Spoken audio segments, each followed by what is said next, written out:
Coming up on the December 1st edition of Carolina Week. I'm Joelle Kaplan. I'll tell you what a state-mandated enrollment ratio could mean in the tuition increase battle. We'll show you how one woman's love of art helped end her long journey to find a place she could call home. In sports, the football team reflects on the season, and men's soccer stays alive. Weathercaster Drew Day will let us know just how much we'll have to bundle up headed into the weekend. All that and a ruby red concoction that's made right in our backyard. Carolina Week starts right now.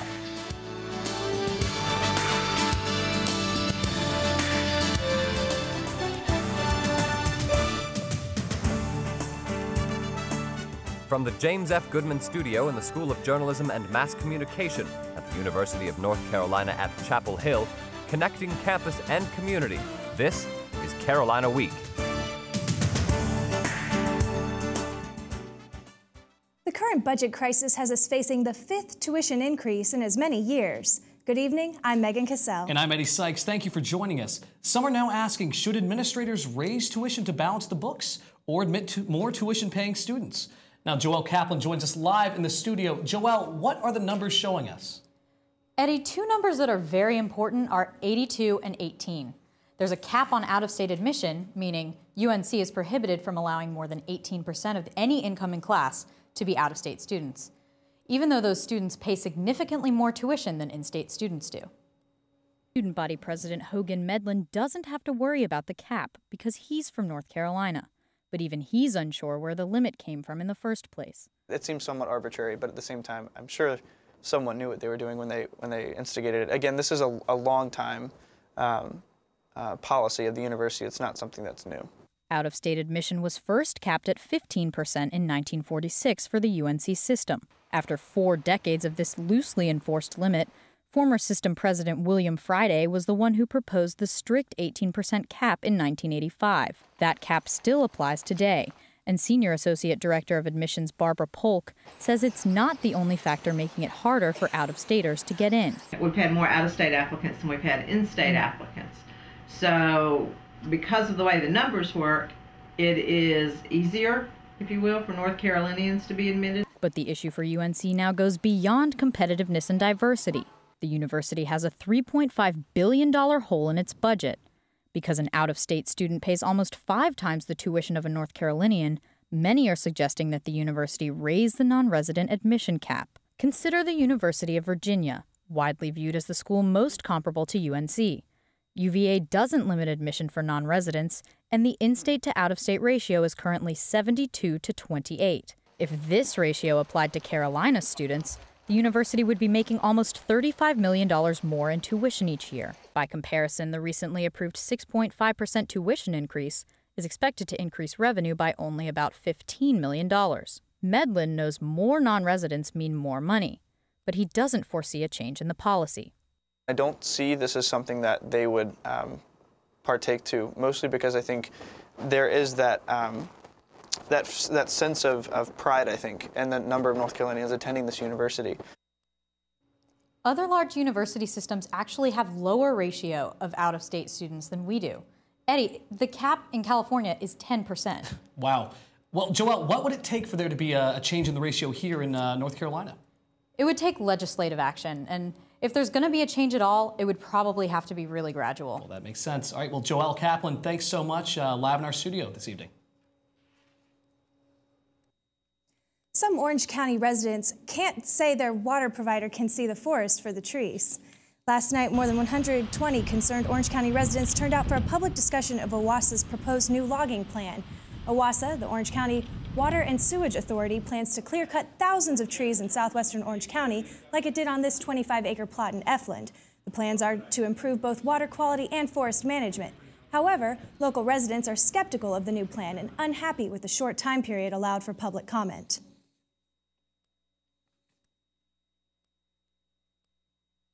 Ask your neighbor. OWASA has repeated a second mistake by trying to convert a very complicated and long-planned process that you've been apparently undergoing for a year into a 2-week public comment period.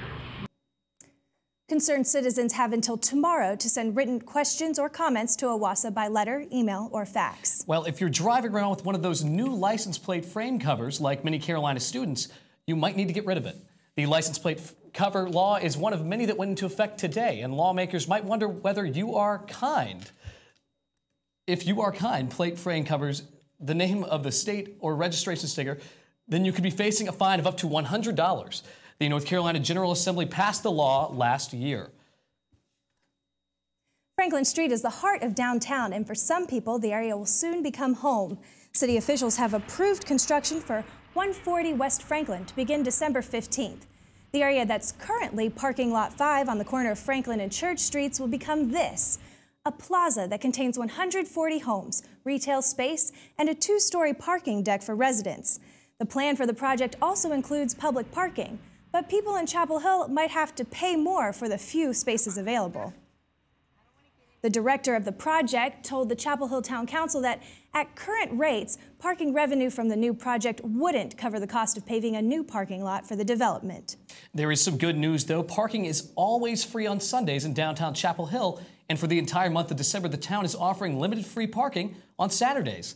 The lots include all of the municipal lots, the Wallace parking deck, and all parking meters. But be careful, because after 5 p.m., the Wallace deck and the Rosemary Columbia lots will begin charging their normal rates, which range from $1 to almost $2 per hour. Well, a local group that helps homeless people also helps people struggling in other ways, such as a woman who, as a refugee, found herself with no sense of belonging in a new country. Reporter Alessandra Press has her story. Ramita Shikoza is a refugee from Albania, a communist country that has eliminated many freedoms, including religion. Our parents baptized my brother and I while we were sleeping, in fear of if we went to school, we would tell our teacher and then they would go to prison. So in 1991, at 12 years old, Shikoza and her family boarded a ship to Italy. Many others had the same idea. There were like several thousands of people on that ship, and there was absolutely no room to move. And at one point, we didn't even know if we were actually going to sink or not because of all the weight that was on it. They landed in Brindisi and stayed there for a year. Then they found political asylum in the States.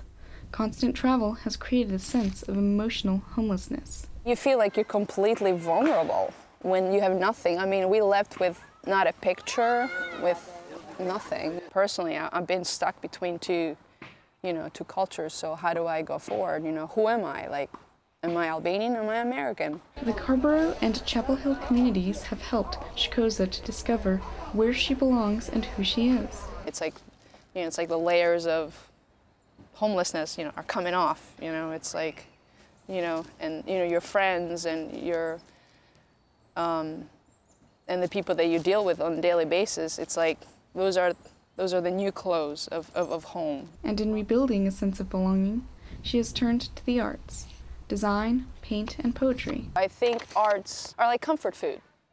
When you're sad or when you're going through some stuff, you try to eat cookies or chips or drink a beer or whatever that helps you get through that moment. And for me, art is the same way. Shikoza has taken her artistic tendencies a step further by sharing her story in a production sponsored by Hidden Voices, a local nonprofit seeking to empower underrepresented populations. That's helping her discover who she is. In Chapel Hill, I'm Alexandra Press, Carolina Week.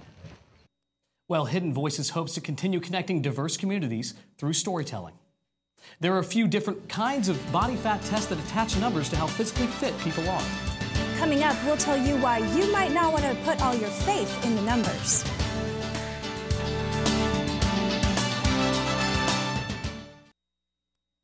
It's pretty common for college students to work out regularly trying to look fit and attractive. Claudia Rupsich joins us live in the studio. Claudia, the scale isn't always kind, even for workoutaholics. It's true, Megan, and there are other ways to determine if your weight is where it should be. I followed a UNC student through a series of measurements, some more accurate than others. Let's take a look. Kirsty Castaner has been an athlete almost all her life. At UNC, she plays intramural soccer and works out at least 3 times a week. But according to her body mass index, she's overweight. It hurts. I mean, I obviously have all this pressure from the media and whatnot already, and they're telling me I'm fat, and now science is telling me I'm fat, so. BMI calculations are based solely on height and weight and don't take muscle mass into account. So for a 5-foot, 130-pound person like Castanera, BMI isn't an accurate measurement of fitness. Bioelectrical impedance, or BIA analysis, uses a device that measures your body fat by sending a small electric current through the body. According to this test, Castanera has 25.1% body fat, placing her in the recommended category. One of the most accurate methods used to measure body composition is a skinfold test. The person administering the test uses calipers to pinch 3 different areas of the body. In women, they're the back of the arm, the side of the stomach, and the thigh. The computer takes an average of the 3 numbers to come up with the percent of body fat. This test showed Castanera with 28.7% body fat, still within the recommended category. Lauren Mangili is the director of the fitness program at UNC. She says the BMI numbers are scary for people like Castanera. She says although other measures are more accurate, people shouldn't get hung up on the numbers. So you have to have fat on your body, and women have more fat than men. It's just a fact of nature. So the number shouldn't really be the main focus. Instead, she says to focus on how you feel, how your clothes fit, and the amount of energy you have. You should take body fat percentage into account, but it's definitely not the only factor in determining how fit you are. Claudia, if BMI is an inaccurate measurement of body composition, why do people use it? Well, that's probably because all you have to do is type 2 numbers into your computer to get a calculation, Megan. But it really is a poor measure for short, muscular people, as well as for tall, thin people. BMI might put them into the underweight category when in reality they're fit. That's Claudia UNC-CH live in the studio. Thanks, Claudia. It's beginning to look a lot like Christmas, especially at the Carolina Inn. The Inn is hosting its 12th annual 12 Days of Christmas celebration. Christmas events will kick off on Saturday, but the displays are already up.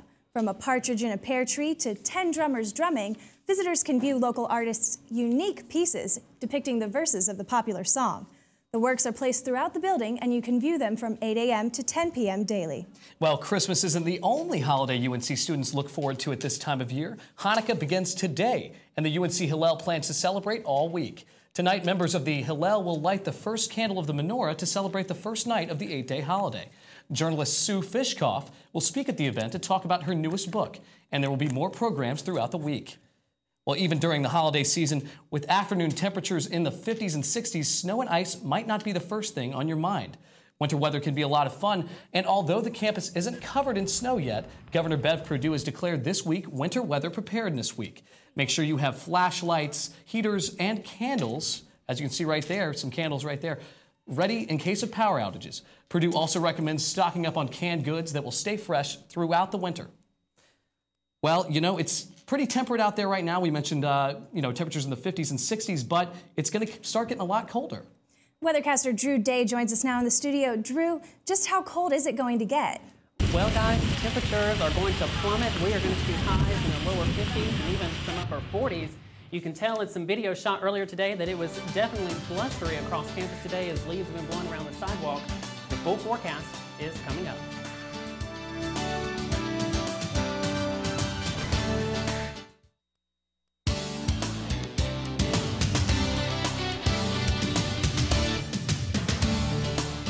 All right, welcome back to Carolina Week, everybody. I'm Drew Day. Thanks so much for staying with us this evening. As we take a look at your weather headlines, you can see that it was a stormy morning this morning. Overnight, last night, we had a cold front push through the area between 1 and 4 a.m., and that brought some thunderstorms to the region. If you recall last night, there was also the threat of tornadoes. Thank goodness that didn't happen. The atmosphere just lost its stability, and we just saw some severe thunderstorms. And also, we'll see some cold temperatures moving in behind that cold front. We'll talk all about that in just a few minutes. Taking a look at the satellite right now, you can see over North Carolina, it is clear right now. We just have a few harmless scattered clouds across the area. This band of clouds just offshore is in association with that cold front that we saw last night. But that, again, has cleared the area, and that is making way for cooler temperatures. Here's a map right now that takes a look at some storm reports that came in last night. You can see every yellow dot that you see there is a report of some thunderstorm wind damage that came as trees were blown down from these thunderstorms. And you can see near Oxford and even here in Hillsborough, also over into Lewisburg, Siler City, and also down to Moore County near Southern Pines, we saw some tree damage. You may even yourself may have been woke up by some damage in your area. And so, again, you may be cleaning up tomorrow from those trees that were knocked over. So tomorrow will be nice for it. We have this high pressure system currently sitting over the area. Again, there's that cold front that passed through last night sitting just offshore. For tomorrow's surface forecast, you can see that high pressure stays with us, and even into Friday, it's still over us. So it just meanders around for the next several days. And so that counterclockwise rotation around that high pressure system is going to be filtering in some colder air from the north, from Canada, and also the northeast. And so that means cold temperatures will be upon us for the next several days. And the next storm system that we're watching will be sitting off in the Pacific Northwest with this low pressure system and stationary front, and that will bring us the chance of rain later on into the weekend. So if you're headed out to the men's soccer game on Friday versus Southern Methodist University, SMU, the kickoff is at 7 o'clock. Temperatures at that time will be right around 40 degrees, and then by 9 o'clock, as the game is wrapping up, we'll see right around 37 degrees. So you're definitely going to want to take a heavy jacket with you if you're headed out to that game on Friday. So overnight tonight, temperatures will be dropping back down into the upper 20s across the area. 28 degrees is what we're looking for tonight. Clear skies and again, very cold across the area. For tomorrow, it'll be sunny and chilly with a high right around 50 degrees and then breaking tomorrow down. By 8 a.m., 32, by 12 o'clock, 44, and then by 8 o'clock, we'll be seeing 36 degrees. So the clouds will be on the increase tomorrow, so be aware of that. And as we take a look at the 5-day forecast, you can see for tomorrow, again, 50 degrees, 53 for Friday, but look at that, upper 40s, 49 for both Saturday and Sunday. So it's going to be cold for the next several days. I'm looking forward to those colder temperatures, absolutely. All right, thank you. All right, Drew, thanks so much. Well, you know what? Colder weather absolutely means that flu season is here, and the CDC recommends that everyone who's 6 months of age or older get vaccinated to prevent the virus. Campus Health Services is offering flu vaccinations until December 9th in Lenore Hall from 8 a.m. until 1 p.m. Now, walk-in appointments are allowed, and students should bring their UNC-1 cards and proof of insurance. Now, if your insurance doesn't cover the cost, there is still a $25 fee for the shot. Sportscaster Justin Page joins us now in the studio. Justin, it looks like tuition isn't the only thing increasing these days. Yeah, you know, it looks like the cost of athletics, is that what you're going to tell us? A little bit more? No, absolutely, Eddie. I mean, as fans flock out to Kenan Stadium and the Smith Center, I bet they never really think about how much it costs to run the program. So today in sports, coming up after the break, we'll take a critical look at the rising costs of college athletics.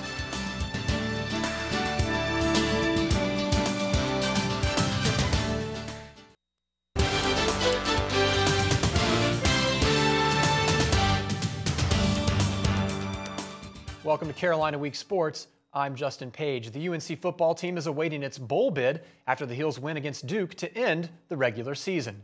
The Tar Heels guaranteed themselves a winning season with a 24-19 victory against their arch-rival Blue Devils. Carolina improved its record to 7-5, and with a win in a bowl game, will finish with the same record they've had each of the past 2 seasons. Who could have guessed that back in September? The latest bowl projections have UNC taking on Tennessee in the Music City Bowl in Nashville, Tennessee. And although the NCAA investigations have made this season a tough one for the Tar Heels, the players couldn't help but take pride in what they've accomplished. I mean, it feels good just to be volumes about the type of team that we are and the type of players that we have on this team. I mean, no matter what, we just prayed and stuck in there and just kept listening to the coaches, and we did what we could. Now, the NCAA investigations into the football team have caused some to reconsider the role of college athletics. And although the debate centers on academic misconduct and contact with agents, one issue might pose an even bigger threat to the university. Jarrett Rodriguez is a member of the UNC fencing team and, like many athletes, enjoys benefits not available to the average student. Really appreciate the support from the university, whether it be at the Carolina Leadership Academy through prior to registration. They really have taken the time to make our student athletes able to succeed both on the field and off it. Those benefits are one of the many costs of operating UNC's 28 varsity teams.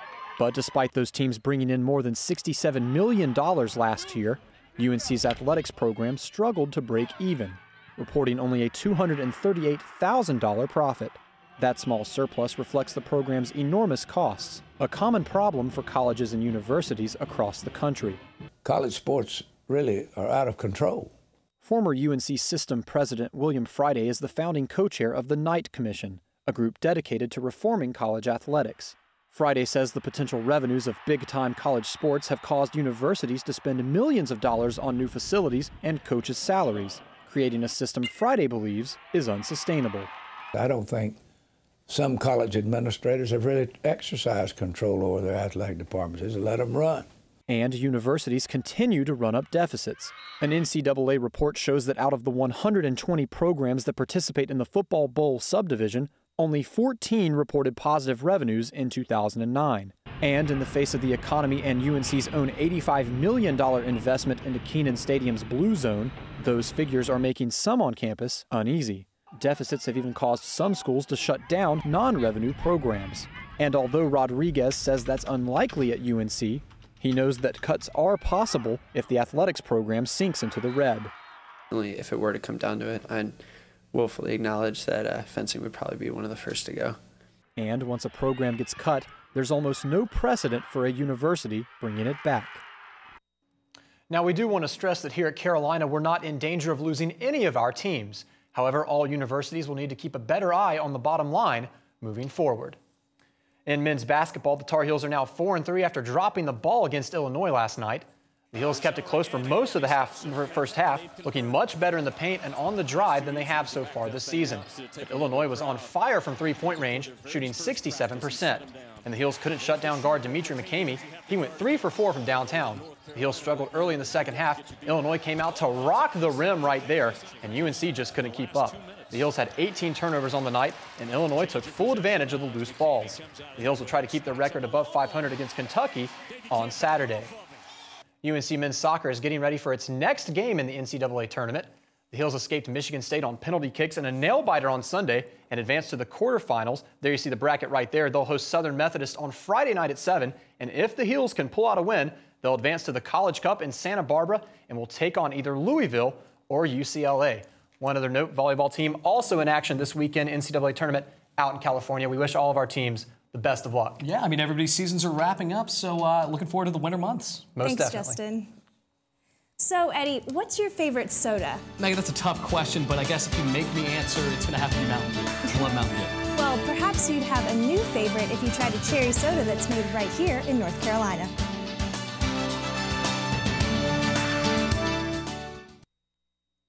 You've probably heard of North Carolina's very own soda, Cheerwine. Well, our colleagues at reesenews.org take us inside the history and culture of the Burgundy Brew.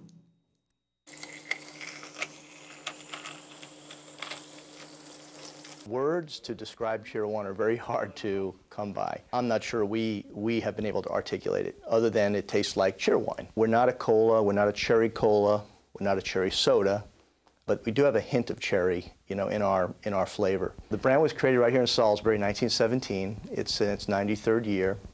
We believe we're the last soft drink company in America still run by the same family for over 90 years, fourth generation management, soon to be fifth. So that makes sort of the backstory of this brand very, very special to people. The name comes from sort of two legends, if you will. One is Cheerwine was birthed back in a time when soft drinks were being invented and created, and so beer became root beer, ale became ginger ale, and wine became Cheerwine. So the wine comes from the color burgundy. The cheer is probably a component of cherry, but also probably how it makes you feel when you drink it. It makes you feel cheery. I think as difficult as things might become for people, they've always got a little loose change for a little taste of home. And I think we fit into that, a bit of that comfort food space for consumers. They can always grab a cold Cheerwine and life is good again. Okay, Megan, well, we were talking about my favorite soda, but what's yours? I have to admit my favorite is Cheerwine. You're just saying that. No, it's true. I'm born and raised in North Carolina, just like the drink. Well, there we go. And that does it for this edition of Carolina Week. Thanks for watching. Have a good night.